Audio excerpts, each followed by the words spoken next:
So we had to get in the patrol. And that's when that 88 hit in front of me on the curb. Dug up the brick. It didn't go off. But when we was at this one town, Bergendal, was across the river, there was a German police dog. When that German police dog ran for his foxhole, we ran for ours. Heard the shells coming before we did. And a lot of them were duds.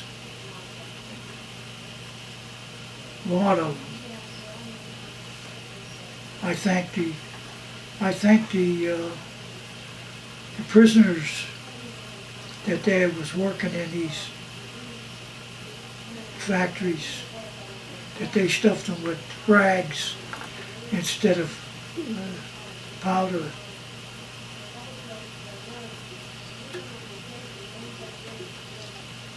A lot of duds that day. Lucky.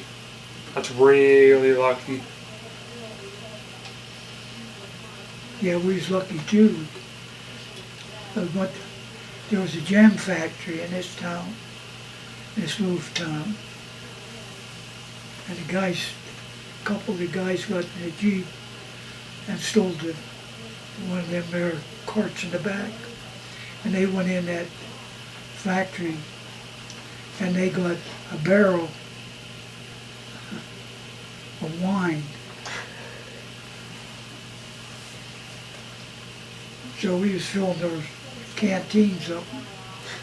Man, 5 gallons of water dumped out, filled it with the wine. And the British, they were there with the trucks to pick us up, to take us back to Nijmegen. Well, we gave them wine. They got pretty, our truck driver, he got pretty drunk. He took the wrong street, ran what do you call it? German was guarding this crossroad. Good thing we got back out of there without anybody getting hurt.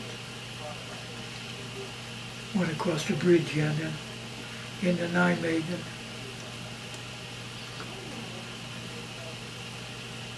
Yeah. Did you ever hear of Easy Company? Easy Company? Easy.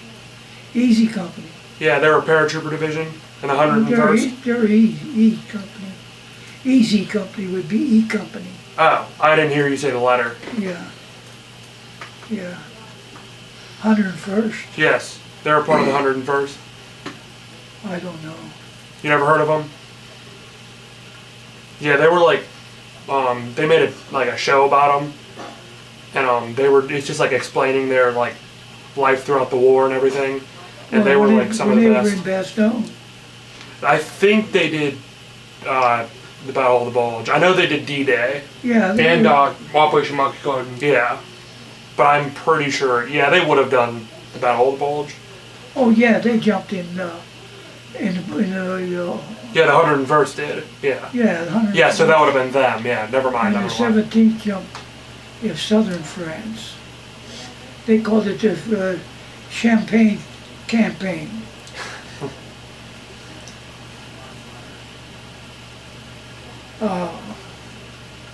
When they invaded, it was over in Italy.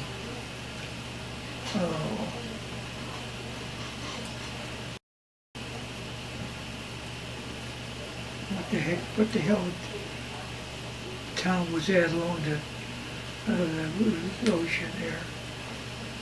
Mediterranean.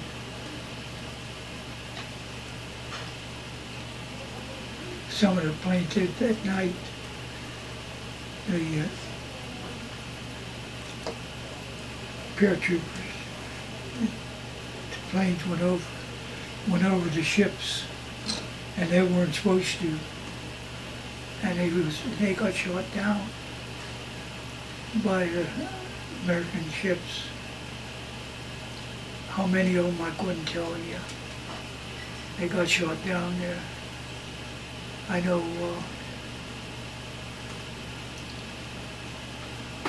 Anzio.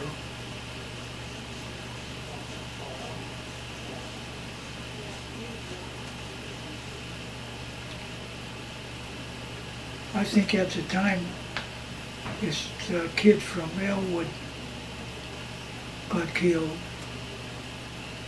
Was it that time? You knew He him? was a paratrooper. You knew him? Yeah, Taylor. Yeah, I knew him. When his dad, I was home on furlough that time. When his dad saw me in the paratrooper outfit, he started crying. Because that's when he lost his boy.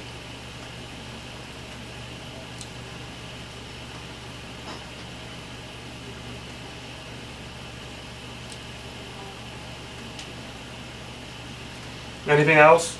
Like anything else interesting you can think of? Well,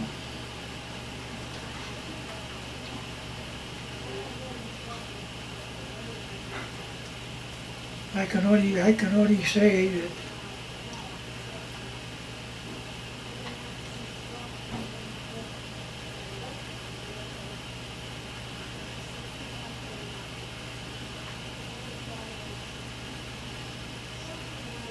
there was oh geez, I can't think of his name.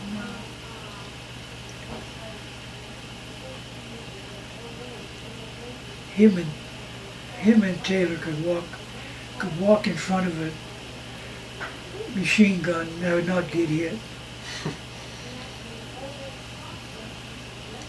Fred Taylor was always looking for a 50 caliber machine gun. He wanted to fire a 50 caliber. I said, here's one. Pick it up. It was the 30 caliber. He said, I don't want a 30, I want a 50 caliber.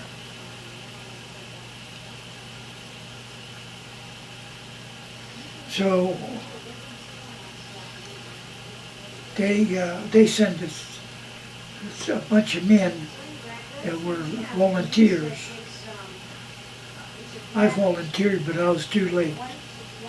The sergeant said we have our quota, and Taylor was one of them. And he got his chance. He got the Silver Star. He got his chance that there was at this town. It was besieged.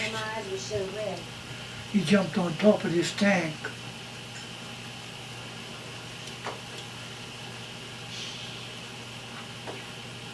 What is it? What is it?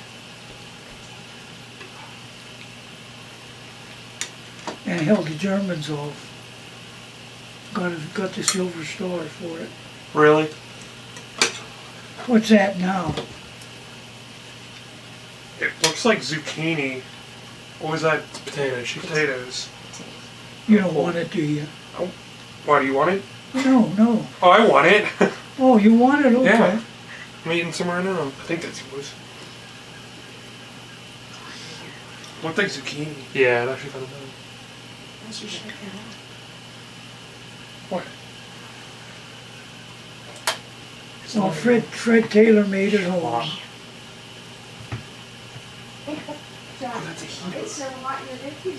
He lived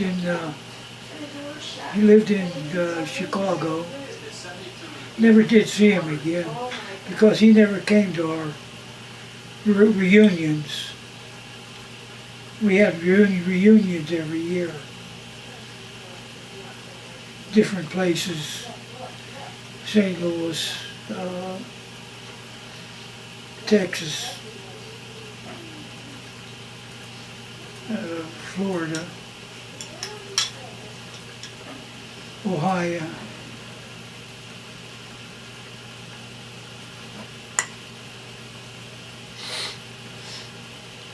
but he never showed up. Got married, and he sent a picture of himself, his wife, and a couple of kids. I called him up, and I says, "It looks like your wife's Italian." He says, "Is the Pope Catholic?"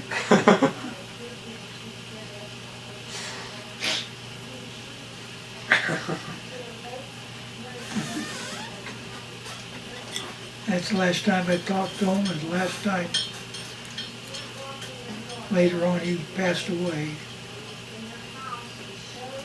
That's too bad. Most of them, I guess, as far as I know, all the ones I was with, I think they're all gone. I don't think there's any of them living. That's what's happened with veterans around the world. Are going down. Yeah. Guess there aren't too many left. Not as much as you think. Huh? Not as much as you think. You think there's a lot of more? No, there's Oh, there's ones in their hundreds. That's what I mean. Like, people probably think there's like tons more than there actually are. 90s, But no, they're 90s, 90s and That's exactly why we want to do this filming stuff, because we got to get the real truth from people that actually been there and actually seen what happened, other than like history books. Yeah, history books are fine, but Well, I can tell You know. I can tell you stories, but I wouldn't tell them on camera.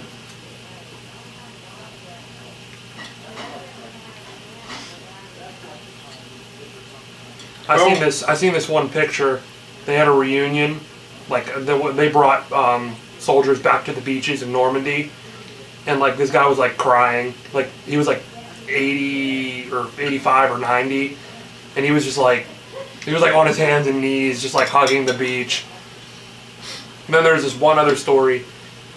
This other guy wanted to go to Normandy, like for the anniversary, but I guess he wasn't allowed, like his person that was watching him. he was in a nursing home. Yeah, so he snuck out. Like he literally, like at night, he snuck out with his friends. And they all went on a plane and they went to Normandy. But the weird thing is that man actually died. I think he was 90 years old. I think it was last Monday. He did. Yeah. Well, Really? I could tell you a story. It's hard to believe. They were loading landmines on the plane, and they dropped a bundle, and it went off. I forget how many planes it wrecked, and I don't know how many guys got killed, but this one guy was blown out of his boots. There was a pair of boots sitting there and nobody in them. That's horrible. Was he killed? Huh? Was he killed? Oh yeah, And then there were just like pair of boots just sitting right in the middle of the floor. For the room. outside. Yeah, whatever. Yeah, by on the ground. by the plane. And they were just sitting there. He was blown out of his boots. That's crazy. It's hard to believe it. Yeah. That actually is. I saw him. I saw the boots Really? sitting there, standing there. There was a Jeep that went up this road over in Belgium, and they picked me as a volunteer. And I think there was 4 litters that you put the dead people on, 2 guys carrying. Yeah.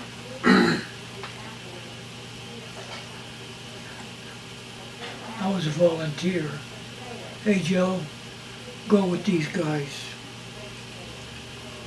So there was 8 of us walking up this road. You could see the landmines on the side of the road. And this Jeep went up this road quite a ways before it hit a landmine. And it killed all 4 of them. It was up in some of them were up in a bank. The Jeep was up, laying up like this against the bank, all blown to hell.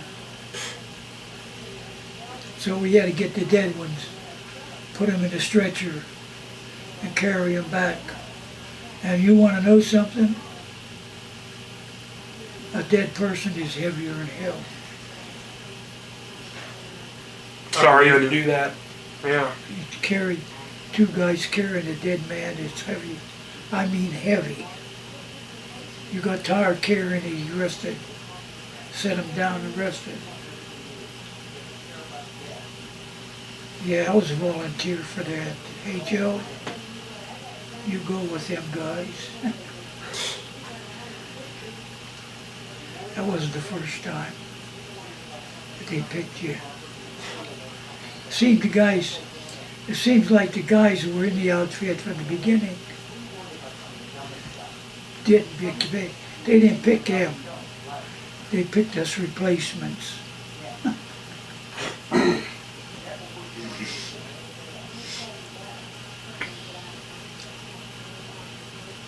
Yeah. Oh, there's a lot of stories out there. Lots of stories. There was one, we was in Holland, and we was in this one area, wooded area, and we was moving,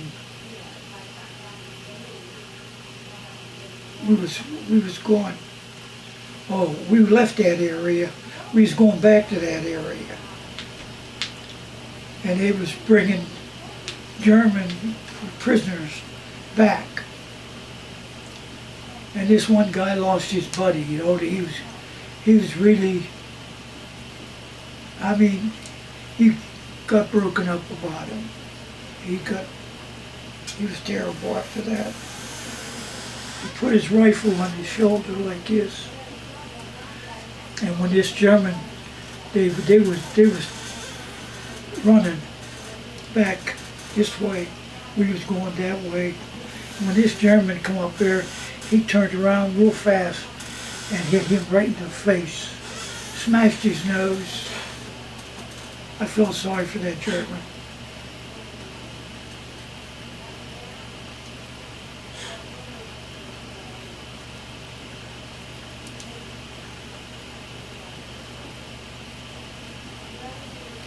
Is that camera running?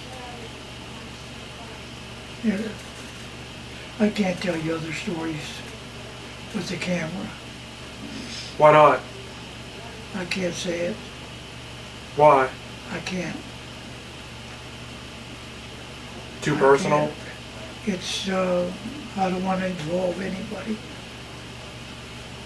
You sure about that? Well, it wasn't really going anywhere. It's just for record. No, I can't do it. I can't do it on camera, I'm sorry. 100% sure? Huh? 100% sure?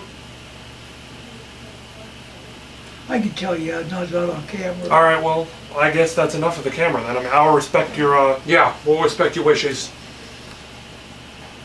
Connor. All right. So you were in the 501st and the 82nd. 508. That's what I meant. So you were in the 508 and the 82nd Division. 82nd Division. And Yes. you know that Paratrooping. paratrooper division, and you know that was one of the best divisions, combined 2 divisions in the American Army. The 508, the 505, the 504, and there was the 509, but the 9 got beat up so bad that they broke it all up and put them into the other regiments. Yes, but I'm just saying that you risked your life to be in one of the best divisions. And for the 508, Yes. 82nd, the 508 was picked by Eisenhower to be his honor guard Yes. in Frankfurt, Germany. Mm-hmm. Now that was an honor to pick the 508. Yes. It was a big honor for him. Because I did read that in like history, they it said that the 101st and the 508 and the 82nd, like the 82nd whatever, and they were like some of the best. Yeah, they were the best. Thank you for serving in the military. I'm serious. I'm being dead serious. Thank you. Just for, needed to, yeah. Yes, just being respectful. Thank you so much. Thank you. Thanks for all the film, and the Everything. talk. Everything. That was I fun. hope you guys never have to go. Hope I don't either. I have to go. It's all right to go into service, but not in battle. Yeah, I understand. But then again, no, I don't. I never will. Well, you'll never make paratrooper. You're too tall. Yeah, I'm serious. They gotta have the little guys. Yeah. We had one, he was 6'6", Oh. and he was over the limit to be in the paratroopers. When he got measured, he stooped down. That's how we got in. He actually got in. We had to stoop down pretty low to go through that door. And they don't He went notice. out. They don't notice him going like this. Well, he was already in. They didn't say nothing. That's funny. Harry Houdat. Oh, is that him, Harry? Those guys. Oh, I know. You know I the him. average height in He the died. Army in the Second World War? Was it like 5'10"? I don't know why. I'm 6 foot. 5'8", 5'8". That on. and I was 5'8". I'm just filming this. You know what the shoe size was? 12. 9, 9. and I had a 9. So I qualified. I was 5'8", and the shoe size of 9. The average soldier. Oh, I was always in trouble. in the 78th Division, I was always in trouble. But the colonel liked me. I don't know why, but he thought the world of me. He told me to take over the company one time, drill, and I says, "Can I do what I want?" He says, "Yes." I turned around, I says, "Company, attention."